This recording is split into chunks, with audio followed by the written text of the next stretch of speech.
Lionel Messi মানি মাঠে উত্তেজনা, প্রতিপক্ষের জন্য দুঃস্বপ্ন।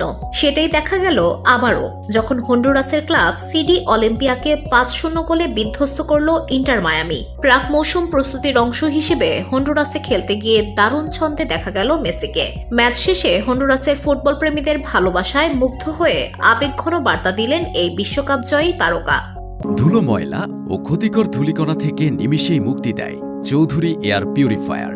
এর শক্তিশালী সাকশন ঘরের কোনায় কোনায় লুকিয়ে থাকা সকল ধুলা টেনে ফিল্টার করে এবং বের করে আনে নির্মল ও স্বাস্থ্যকর হাওয়া। হন্ডুরাসের মাঠে প্রথম থেকেই আধিপত্য বিস্তার করে মায়ামি। ম্যাচের প্রথম গোলটি আসে লিওনেল মেসির পা থেকে, যেখানে অ্যাসিস্ট করেন তার দীর্ঘদিনের সতীর্থ লুইস সুয়ারেজ। এরপর আরও আক্রমণাত্মক হয়ে ওঠে মায়ামি। তৃতীয় গোলেও মেসির সরাসরি অবদান ছিল।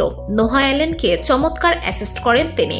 শেষ পর্যন্ত ৫-০ গোলের বড় জয় নিয়ে মাঠ ছাড়ে ফ্লোরিডার ক্লাবটি।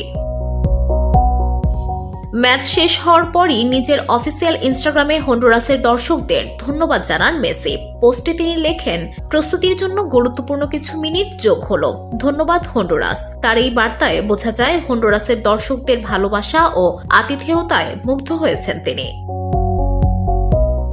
২০২৫ সালের MLS মৌসুমে নিজেদের শক্ত অবস্থান তৈরি করতেই এমন আক্রমণাত্মক ফুটবল খেলছে মায়ামি। গতবার অপ্রত্যাশিতভাবে MLS কাপ প্লে অফ থেকে বিদায় নিয়েছিল তারা। এবার সেই ভুলের পুনরাবৃত্তি না করে চ্যাম্পিয়নশিপের জন্য ঝাঁপিয়ে পড়তে চায় ডেভিড বেকহামের মালিকানাধীন দলটি। মালয়েশিয়ান প্রযুক্তিতে তৈরি অত্যাধুনিক cleaning machine modern vacuum cleaner যে কোনো ধরনের ধুলো ময়লাকে পরিষ্কার করে ঘরকে করে তুলুন চকচকে ও আকর্ষণীয়। Modem, brand of luxury.